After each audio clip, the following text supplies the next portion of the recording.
obrigado pela audiência. Mais uma vez aqui comandando o programa da Acreditarem na Connect TV, sempre trazendo pessoas que têm história para contar e hoje não podia ser diferente.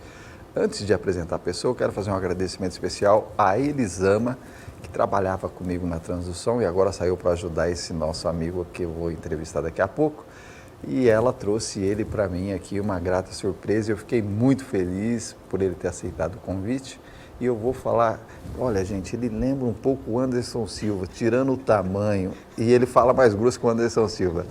Robson Cristiano, obrigado por ter vindo, viu?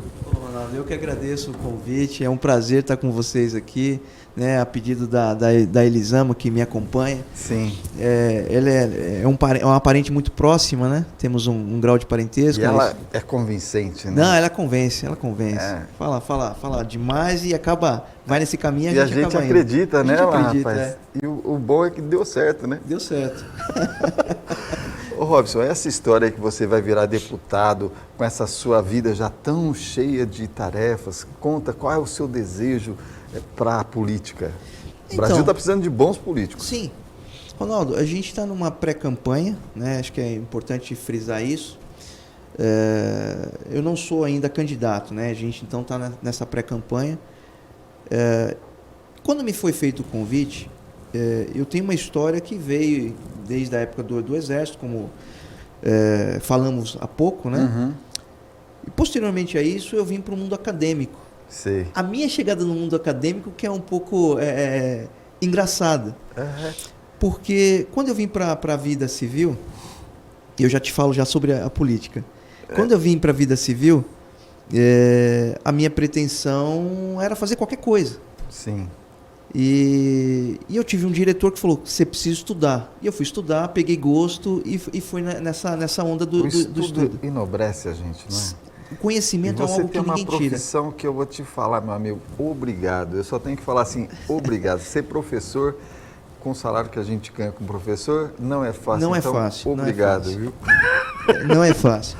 E aí, Ronaldo, nesse quesito de eu entrar, né, para essa pré-campanha, que aí entra no mesmo FIES, me fizeram o convite também. Cristiano, você tem perfil. Robson, você tem um perfil. Meu nome é Robson Cristiano, né? Sim. Você tem um perfil. Vamos lá, vamos conversar. Nome de cantor também, né? Nome de cantor, jogador, né? Dá Cristiano cantor Ronaldo. Sertanejo, dá cantor sertanejo, pagodão. E aí, eu falei, poxa, bacana, eu vou entender um pouco, porque como todos os brasileiros, ou a grande maioria, a gente ouve falar de política, conversa sobre política, mas não entende o que é de fato a política. Sim. É mais ou menos nessa linha. E eu não era diferente. Ouvia, falava, mas não entendia. Sim. E aí eu fui me aprofundar no assunto até que resolvi aceitar o convite para vir nessa pré-campanha. Sim. E nessa pré-campanha, tem uma grande amiga minha também que está numa pré-campanha para deputada federal. O nome dela é Andréa Reis, é super amiga minha. Fica aí o convite aí, ó, se quiser vir, Andréa Reis, é sempre uma honra trazer pessoas aqui, viu? Se você vai gostar dela tanto quanto... Fala o convite. Ela é muito espetacular. Então, eu aceitei esse convite, embora eu tenha outros desafios, né? Eu tenho lá a minha transportadora, né? Eu tenho as aulas que ministro. Então, me conta, meu amigo, com esse preço que está o combustível, com esse preço que está tudo subindo, não para de subir. Temos que nos virar nos 30, Ronaldo, é difícil. Ainda bem que os pedágios ainda não estão seguindo o preço da gasolina, mas se começar a seguir, nós estamos ferrados. Não, assim, o pedágio ele sobe praticamente a cada ano. Uhum. E quando o pedágio sobe... encarece, obviamente, para mim, transportador, e eu não consigo repassar isso para o meu cliente. Até porque o que acontece? O consumidor final, ele acaba pagando a conta, não a minha conta, mas o embarcador, que é o dono da carga, e no varejo em si, ele acaba imputando isso para o consumidor. Mas eu vou te fazer uma confissão aqui. Essa confissão minha aqui, muita gente vai estranhar. Porque eu, durante muito tempo, eu fui meio revolucionário político. Eu sempre falava assim, não quero. Aliás, a matéria que eu mais fui mal foi ciência cívica, lá, que aquilo para mim era um parto, não conseguia. Eu gostava mais de geografia, das outras matérias. Mas essa daí, quando falava isso daí, Nunca fui. Mas hoje eu sou obrigado a concordar. O mundo não tem como viver sem política. Tudo hoje. Como, por exemplo, o mundo não consegue viver sem logística. Não tem jeito. A logística hoje está em tudo. E engraçado que no passado, a mentalidade nossa, né, pegando esse seu gancho, pensava que logística era só transporte, só caminhão. E não é. Não é. Hoje, se você, por exemplo, Mercado Livre ganha porque tem logística. Sim. Né? Magazine Luiza ganha porque tem logística. Exatamente. Eu estou aqui fazendo propaganda para os caras sem ganhar um centavo, mas tem que falar, não é verdade? Mas é verdade, exatamente eles isso. crescem desesperadamente por conta da logística. Nubank, logística. Tudo hoje é logística. Tudo. Não tem mais nada na vida sem logística, eu acho que é o que falta para a política, logística, né? Sim, exatamente isso. A gente não tem um cenário favorável a isso. Então a ideia é exatamente essa. É verdade. Eu acho que tem muita coisa para mudar e eu vou torcer aqui para você, aqui como deputado, seja estadual, federal, ou se você realmente emplacar, que isso aconteça, porque nós precisamos, a gente precisa começar a pensar na logística. A gente está viajando demais para chegar em determinados pontos. E aí algumas cidades cada vez mais poluídas, porque não tem uma logística que eu acho que precisa ser trabalhada. Sem dúvida. A gente tem alguns pontos, Ronaldo, que o produtor hoje, ele está lá longe. Sim. E para ele trazer para cá, tem um custo alto. Sim, imagina o agricultor trazer para o CEAGESP fazer a distribuição. E nisso aí tudo você tem um atravessador. Né? Então tem já um projeto a qual a gente, da logística, já falamos e conversamos muito a respeito disso, que é buscar exatamente na ponta do produtor e trazer para o consumidor final. Você vai baratear muito o custo disso. Você sabe que eu senti isso faz pouco tempo atrás. Eu fui para uma chácara em Biúna. E aí eu perguntei pro cara, né? Quanto é a alface, né? Ele estava vendendo. Sim. Ele falou assim, R$10. Aí eu falei, eu quero uma, né? R$10. Achei caro, mas queria. Quando veio, ele veio com uma caixa. Eu falei, porra, eu queria um pé de alface. Exatamente isso. Aí você pega isso e traz para a realidade e você fala, meu, eu não acredito. E vai estragar na minha casa, porque o que eu vou fazer? Você vai ter que sair doando. Mas isso acontece. Agora, quando chega no supermercado, vira R$10 um pezinho de alface. Sim, menor do isso. que o que o cara me vendeu, que estava dentro de cada caixa, porque compartilha, né? Sim, então você entende que é exatamente esse cenário. Né? Você vai ali, você compra com o valor que você gastaria com um pé aqui, você compra uma caixa. Então, esse projeto que já está tramitando aí é exatamente para isso, para fazer com que o custo reduza. E o brasileiro precisa disso, né? A gente precisa de boas notícias, a gente precisa de coisas novas.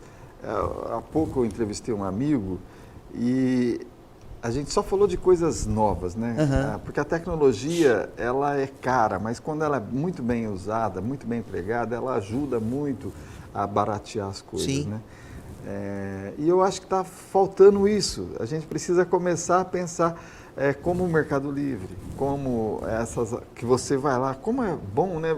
Pelo site você resolver tudo. Tudo hoje está na palma da mão. Não é verdade? Hoje nós estamos na 4ª revolução industrial, porque hoje é a logística das coisas, né? Então, se você sabe usar tecnologia, você tem tudo na palma da sua mão. Palma da mão. E a entrega passa a ser bem mais rápida, né? Exatamente. E a gente passa a comemorar isso. Mas me conta, meu amigo. Me fala lá, porque professor sofre. Sim.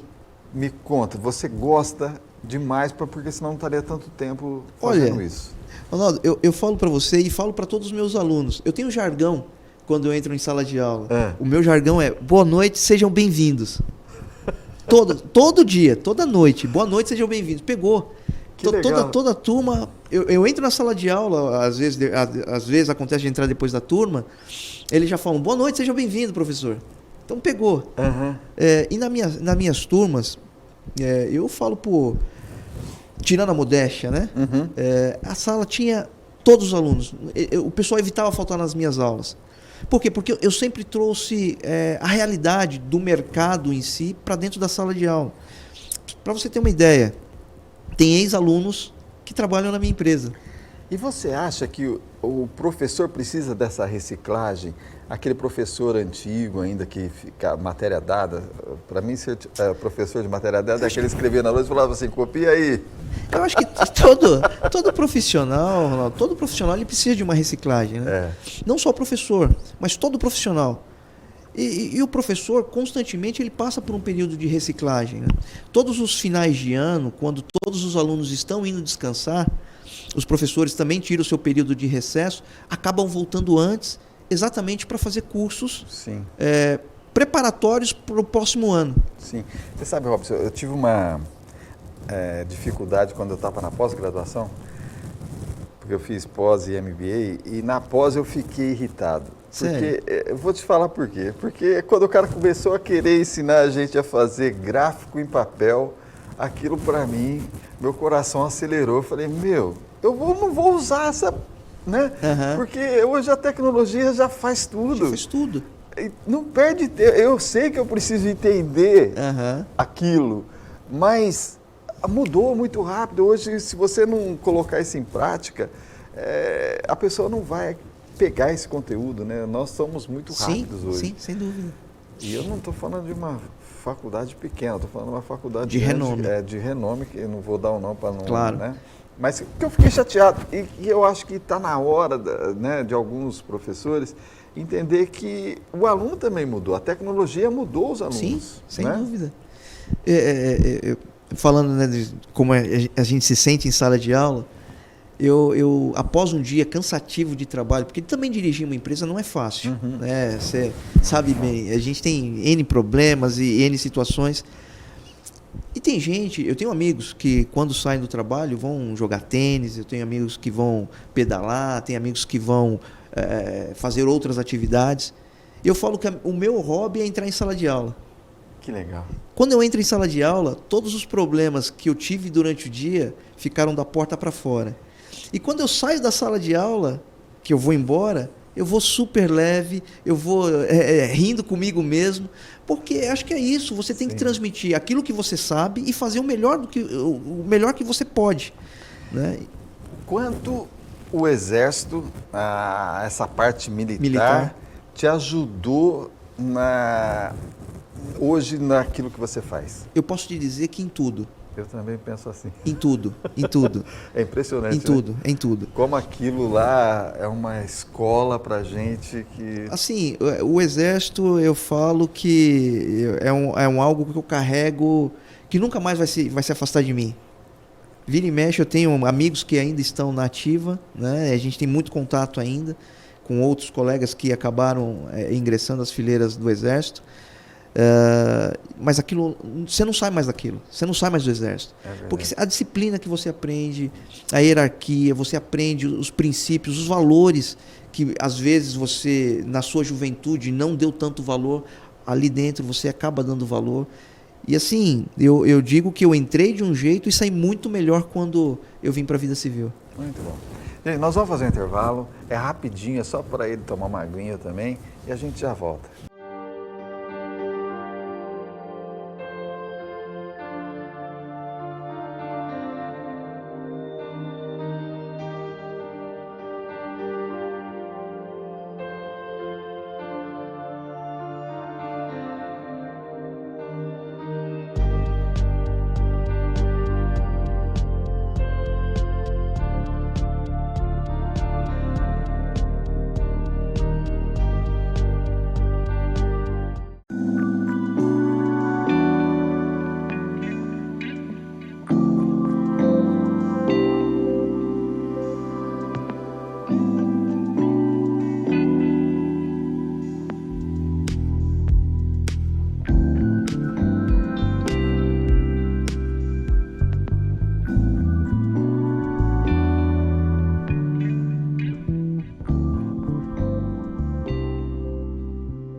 A educação à distância da Unicesumar te aproxima. Te aproxima de quem você ama, porque você escolhe onde e como estudar. Te aproxima do seu diploma, porque tem mais de 60 graduações. Aproxima das oportunidades, porque te prepara para o mercado. Te aproxima das conquistas, porque entende e desenvolve o seu talento.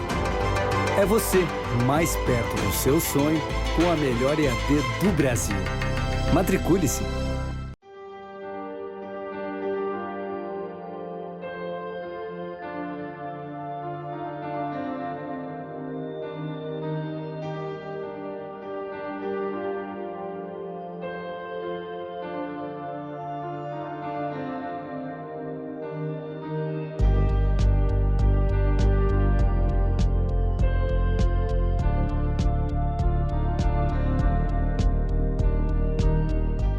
Volta hoje aqui com o Robson, ele cristiano, e eu estou muito feliz de poder entrevistá-lo, até porque a gente agora está tocando no assunto do Exército e eu sou muito defensor, né? Até porque eu acho que foi a minha segundo tempo de lição ali, eu aprendi muita coisa e eu acho que a garotada que não tem essa chance, às vezes, não sabe a importância disso, né?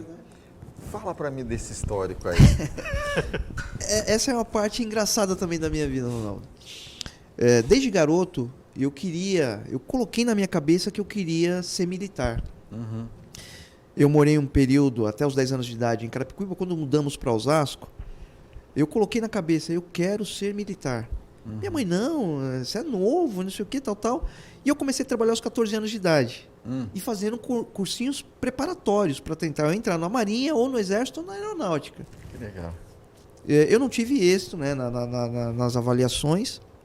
E quando chegou o período de alistamento, eu fui primeiro na Aeronáutica. Eu tinha um tio que era da Aeronáutica, e eu falei, puxa, eu quero trabalhar na Aeronáutica, ser militar da Aeronáutica.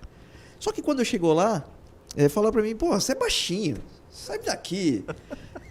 Eu saí dali meio frustrado, mas aí eu saí com tanta raiva que eu falei, eu vou pro Exército, eu vou entrar. Uhum. E aí eu me alistei no Exército e minha mãe não queria que eu servisse. Olha que coisa. Minha mãe não queria que eu servisse. E ela pegou um capitão da família, que era amigo da família, né? Pedindo para ele, pelo amor de Deus, para me buscar lá em Quitaúna para não me deixar servir. Quitaúna, aqui pertinho. E ele foi lá na fila me buscar. Ele me chamou, vem cá, tua mãe pediu para eu te tirar. Eu falei, não, eu quero servir. Ele falou, você quer servir? Ela falou que você não queria. Eu falei, não, eu quero servir. Tem certeza? Tenho. E de preferência, se puder ser no quarto BIB, eu agradeço. Ele olhou para mim e falou, poxa, você é o primeiro que eu ouço pedindo ir para lá. Eu falei, não, eu quero ir. Por uma coincidência, ou sorte, ou uma bênção de Deus, eu caí exatamente no quarto BIB. Isso é que é o universo conspirando. E aí eu fui servir na 3ª companhia, Ronaldo, que o meu avô serviu. Que na bacana. Época de 4º RI ainda. Ou seja, um histórico perfeito. Tremendo. E eu fui para lá, aos 18 anos de idade. E logo fui para o curso de cabo, né? Me graduei. E na sequência fui já para o curso de sargento. Que legal. Com 19 anos de idade. E aí o que acontece? Vou falar que foi fácil? Não foi. Não, nada. Se eu falar que foi fácil, é mentira. E qualquer um que falar que é fácil, não é. E aí eu fui pro curso de sargento. E um belo dia eu liguei para casa. Sei. Liguei para minha mãe. E falei, nossa, mãe, não aguento, eu vou pedir desligamento. E tal, uma tortura e tal. E minha mãe falou, não, vem para casa e não sei o quê. Então vai. Meu pai pegou o telefone. Ele disse assim para mim, bem assim, ô menino, seguinte, alguém colocou arma na tua cabeça para você ir pro curso? Eu falei, não, senhor. Alguém forçou você a ir pro curso? Te ameaçou alguma coisa? Não, senhor. Você não foi porque você quis? Eu falei, foi, pai. Então vou dizer o seguinte. O verdadeiro sargento, não, senhor, sim, senhor. É mais ou menos isso. E aí ele falou o seguinte, se você pedir desligamento, pode arrumar outro lugar para morar, porque aqui em casa você não entra. Caramba! Foi um choque de realidade para mim aquilo ali. Pô, desliguei o telefone, porque aqui na época não tinha celular. Sei. Né? Desliguei o orelhão, era orelhão ainda. Desliguei, fui pro meu alojamento. Aquelas fichas. É mais ou menos isso, as fichinhas, né? Não era nem a época do cartão, era as fichinhas. E era interurbano ainda, então tinha que ter um monte de ficha. Fui pro meu alojamento, refletindo o que meu pai falou, eu falei, quer saber do negócio? Eu vou engolir o choro e vou até o fim. engoli o choro, fui até o fim e fui o 02 do curso. Que legal. Quando eu voltei com aquela, puxa, me dei bem, né? E aí eu agradeci muito meu pai. Perdi meu pai faz 3 anos. Poxa. Foi o pior momento da vida. Perder o pai é complicado. Foi o pior momento da minha vida. Mas eu me lembrei porque ele me insistiu para ficar no curso. E quando eu fiquei no curso, por essa ligação, sim. Ele, obviamente, ele não ia fazer o que falou, né? Se eu chegasse em casa, ia me colocar para fora. Mas serviu de tão incentivo para mim. Sim, era o jeito que os antigos tinham de motivar. Exatamente. Né? Puxa, eu A minha avó falava assim. A minha avó falava assim: se você apanhar na rua, vai apanhar 2 vezes em casa. Você procurava não apanhar. É isso mesmo. Se chegar machucado, vai ter outro. Vai ter outro. Então aí você já ficava, né? Não quero me machucar. E se brigou na rua? Não, aqui eu caí, escorreguei. É mais ou menos isso. Por aí. Foi bem bacana. Mas você sabe que eu perdi meu pai agora em agosto. Foi bem difícil.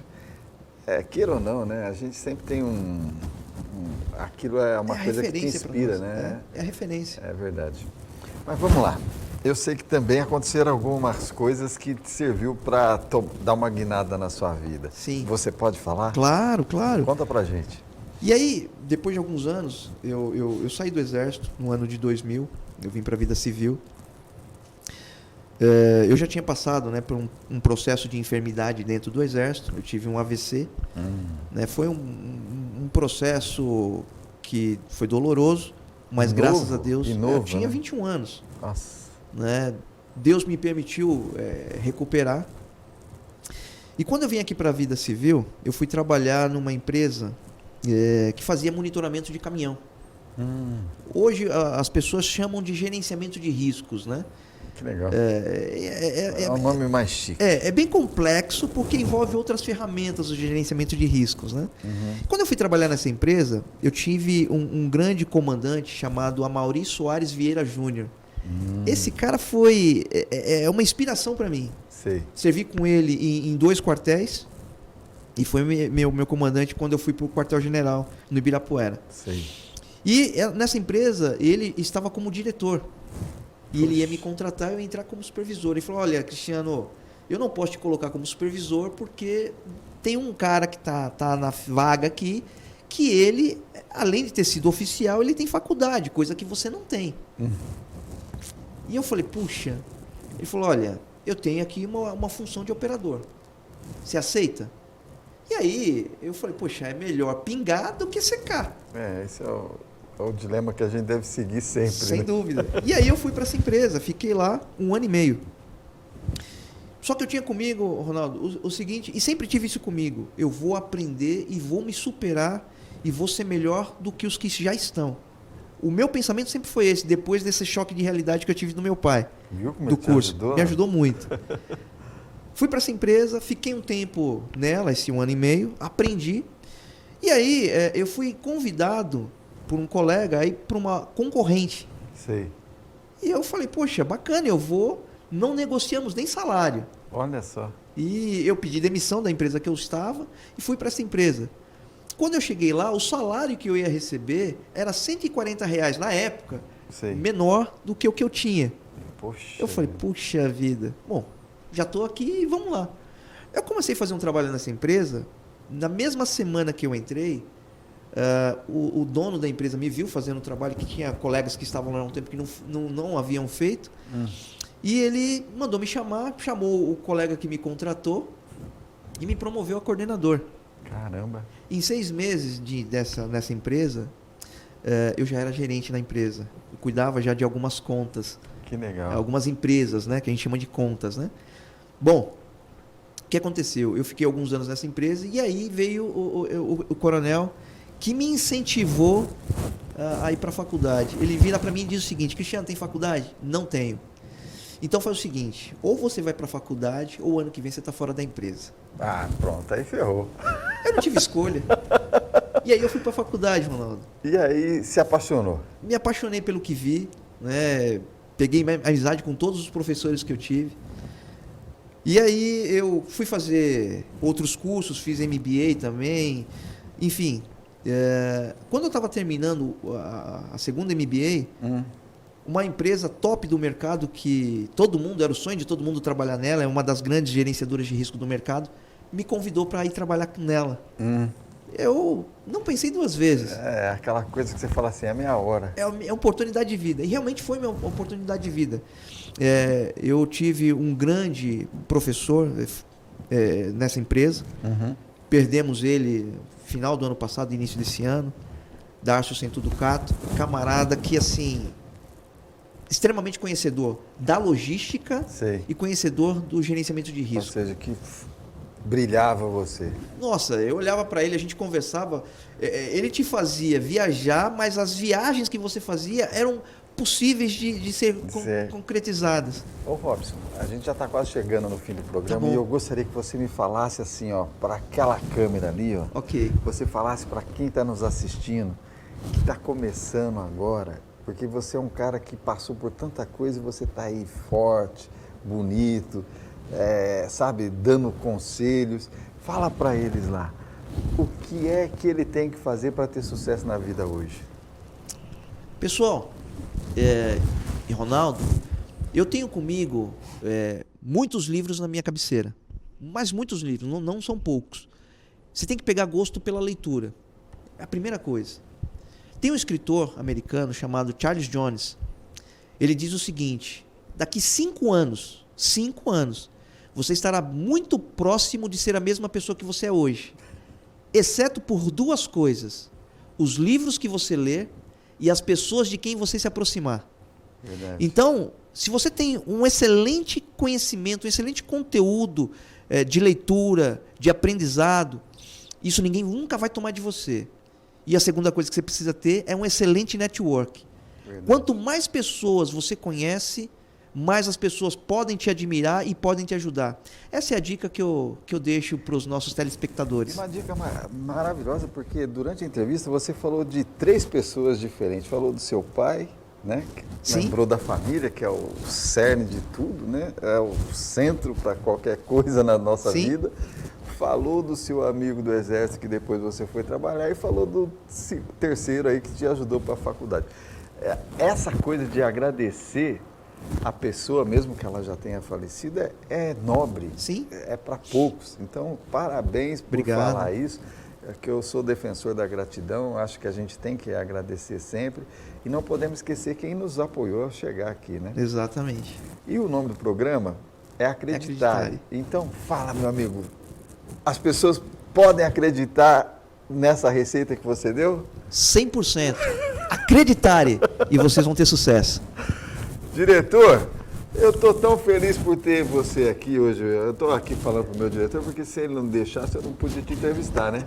Eu estou muito feliz, agradecido pela Transdução por patrocinar o programa, a Unicesumar, e também pela Elisama por trazer você aqui para a gente poder bater esse papo, viu? Eu que agradeço. Eu espero que a gente, quando você estiver mais perto lá da sua eleição, se for vencedor da chapa aí, que você venha aqui para a gente falar. Deus quiser, virei com o maior prazer. É isso aí. Com o maior prazer. Muito obrigado, amigo. Eu que agradeço. Até a próxima. Pessoal, fiquem com Deus.